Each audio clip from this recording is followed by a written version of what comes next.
You ask Tiger to solve. This deals with linear equations with one unknown. The final result is p equals -9. Let's solve it step by step. Simplify the expression. Group all constants on the right side of the equation. Add 7 to both sides. Simplify the arithmetic.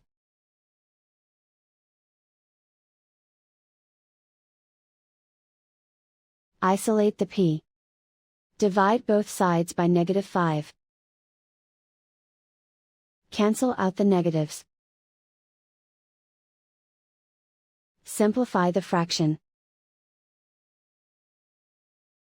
Move the negative sign from the denominator to the numerator. Find the greatest common factor of the numerator and denominator. Factor out and cancel the greatest common factor. And so the final result is p equals -9.